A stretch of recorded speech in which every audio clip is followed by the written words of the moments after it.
Hey, Pizza Potamus back here. It's been a little while since I did a video, but I've actually completed both my Arabian Nights set and my Antiquities set. The last video I did was the purchase of a full Antiquities set. I've since replaced some of the cards that weren't in such good condition, updated the binder, and ultimately ended up with a lot of graded cards and a lot of kind of raw cards that I just wasn't willing to put in the binder just due to their value.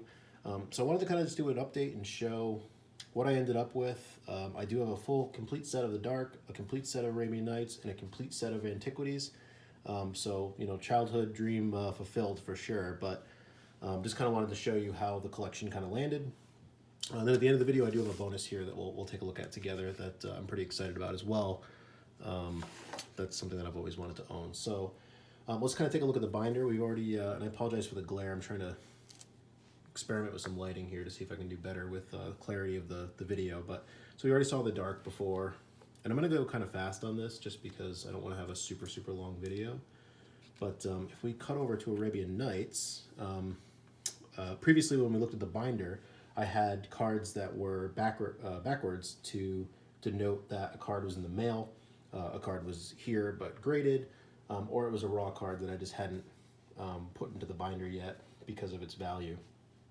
Where I kind of landed was, if a card is graded, especially if it's a 9 mint, it's staying in the graded case. I'm not going to put it in the binder. I'm just kind of store it separately, which is kind of a bummer from a visual perspective as I'm kind of flipping through the pages. I kind of miss having the artwork of the associated card.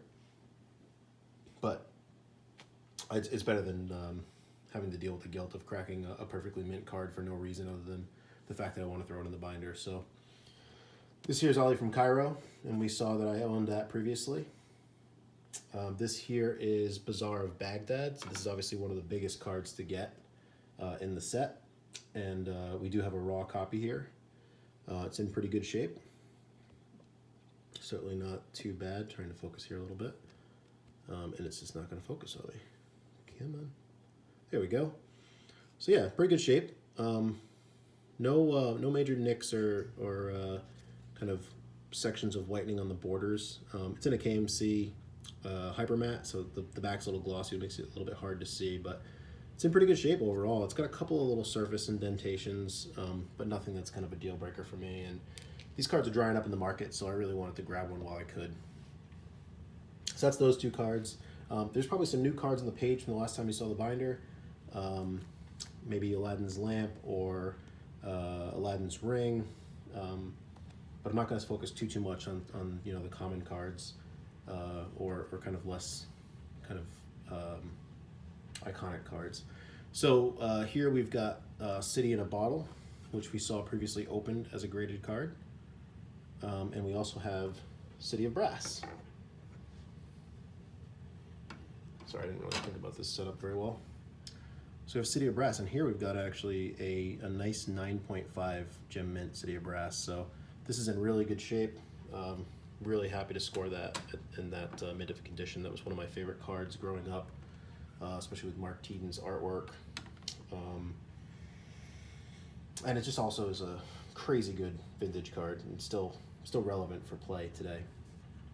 So here we've got Diamond Valley, which we saw previously that I own that, and Drop of Honey. I decided just not to put some of the high value cards or cards that I was previously storing separately into the binder, just due to the fact that I'm used to seeing them in that kind of separated collection of vintage cards. So I just kind of want to keep them there, and I'm just going to have the backwards cards here to denote where they go. We saw the Elephant Graveyard get opened up. I think we saw all this stuff get opened up. We just haven't seen it in the binder yet. So nothing crazy there.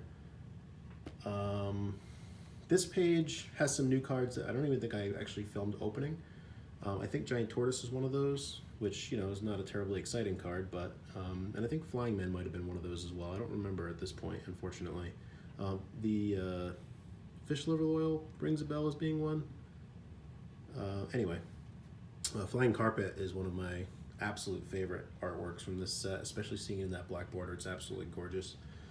Island of Walk Walk, I don't think I opened, and that's obviously a very key card. This particular copy is not in mint condition. It's Probably a light play to a slight played. I don't even know if there's a difference between those two, but it's got a little bit of playaway on it, but not to the point where it's offensive, from an eye appeal perspective. So this guy came in, we did an unboxing with him, and he came in mint. This was previously graded. I cracked it. It was an 8.5. I just didn't really care. It's not an important enough card. Anything that was reprinted in 4th edition, I'm not super excited about keeping a graded copy. It just doesn't really have the same kind of gravity to me. So going over here, we've got Earnham. Oh, I actually skipped. I apologize. So this card right here is actually Earnham Jin, and we scored him in a nice 9 mint. So that goes there. And then down here is Guardian Beast. And we did previously have him raw, so he's just kind of being stored separately. Over here is actually Jihad. So I was able to pick this up in a 9 mint, which for those of you who know the history of what's going on with this card right now, this is banned due to the kind of cultural sensitivity issues surrounding the card. So it's not being listed on any price guides, but if you are trying to obtain a copy of this, they're fairly pricey by comparison to what they were not even a few months ago. So was happy to pick it up to complete the set before it gets a little too out of control. I think on the rest of this page, most of this has been shown on previous openings. So this next slot, we've got Juzim Jin and Cabal Ghul. Juzim Jin was previously shown when I first started the collecting, and then Cabal Ghul, I believe, was opened in one of the graded power videos. And then the other slot here is my favorite card in the entire set, which is Library of Alexandria, which again I previously owned, and again was one of the inspirations for starting the whole set collection. As far as kind of other cards, there might be some stuff on here that I didn't previously have. I think King Suleiman might be a new card. He came in really good shape.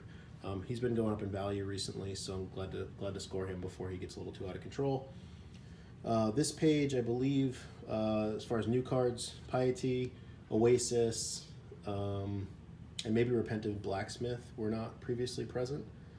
But as far as the blank cards, we've got Old Man of the Sea, who we did see get opened previously, I believe from Alpha Beta Unlimited, and then Pyramids, which is a crazy buyout card that for some reason people are, or the price just keeps going up into territory where it's just really not worth that much in reality. I think the price currently is in the $600 range or something like that, which might kind of date this video a little bit if you watch this a little bit in a few years from now, but it's certainly not selling for that price. It's just being listed for that price. All right, so getting into our last 2 pages here, we've got Ring of Maroof. We saw it get opened. This was one of the cards that we slotted in. We saw it slotted in. I believe this one might be new to the binder. And then we've got 2 blanks here, and this is Serendib Jin, which we saw get opened from Graded Power, and then one I was very, very, very happy to get, Serendib Ifrit. I love this original artwork. It's amazing. So those 2 go there, and that's actually the last of the graded cards. And as I stated before, I don't have the heart to break the graded cards out. I'm just going to leave them as is. Shahrazad made it into the collection. She came in not really that great of shape, so I did end up actually picking up another raw copy. And this one's in like pretty much gem mint perfect condition, so it's just hanging out with the other cards that I'm keeping kind of raw in a separate collection. I believe on this page, one of the previous videos, I was like trying to figure out what went here, and it was actually a card I had just gotten in the mail that day, so it's kind of funny. But so this is all complete now. So we've got Sorcerer's Queen, Stone Throwing Devils, Unstable Mutation, War Elephant, Wailuli Wolf, and Edwin Afri is how I'm going to pronounce that now that I've kind of had some time to think about it. But so that's all of Arabian Nights. For those of you who actually know this set well, you know there are some cards that actually have print variants that many collectors will go after. So if you look at, say, Guardian Beast here, he's 3 colorless and a black to cast, which I'm trying to focus so you can see that. So it's 3 to 3 and a black, but it's very difficult to see that 3. And some of the variants actually had a light mana symbol, which you can see here on our graders. And there's a bunch of basically common cards that have a light and dark variant, and many people will collect both. I didn't take that into consideration when I was making this collection. I just wanted to make sure I had one of each named card.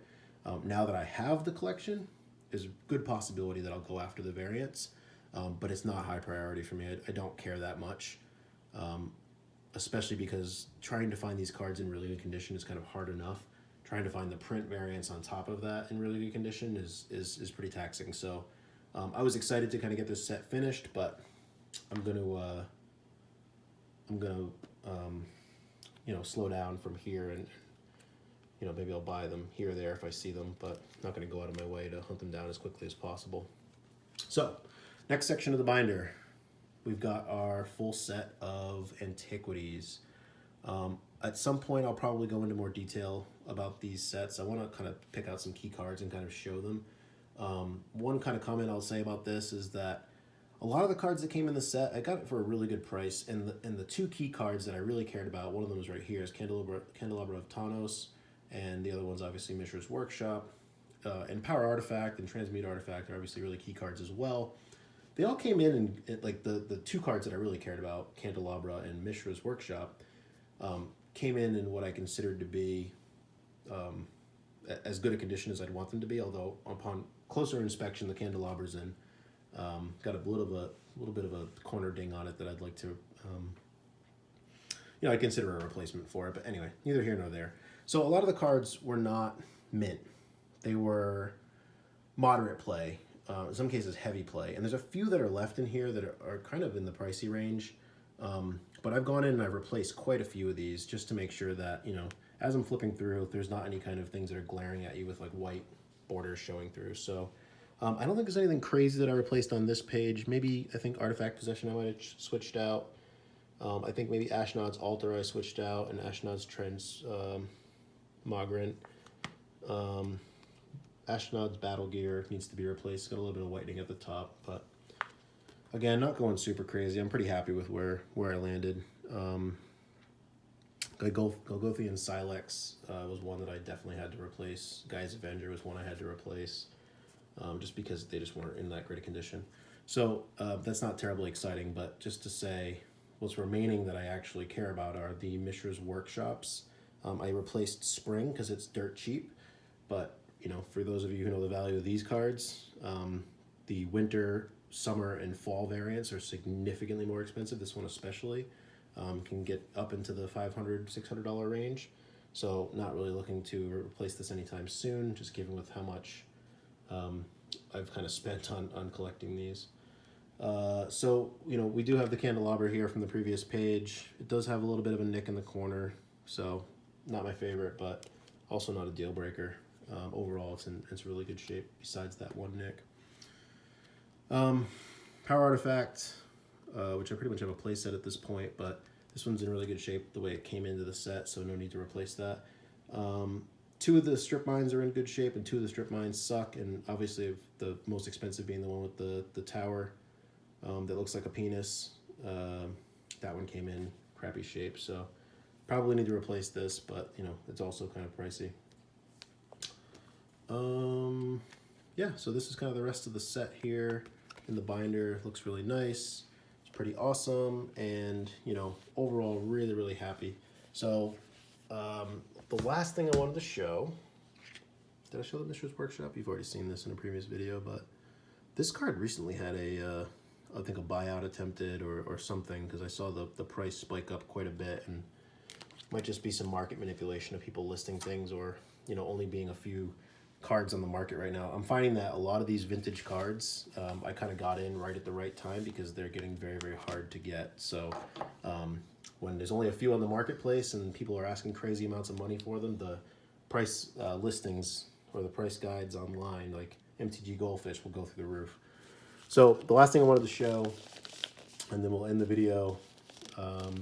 I can't talk for anything less than 20 minutes apparently. So is this just something that I got in the mail? I'm actually gonna cut this on the table so I don't cut my playmat. And pretty excited to get this. It's something that, you know, I had a list of cards that I always wanted to own. Obviously it's a Magic card, right? So thank you. Oh, we got pull tabs. You know how much we like pull tabs.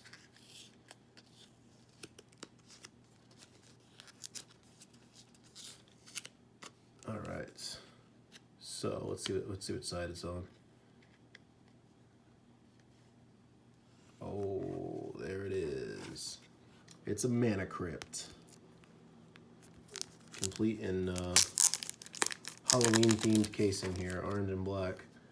I don't know what's going on here.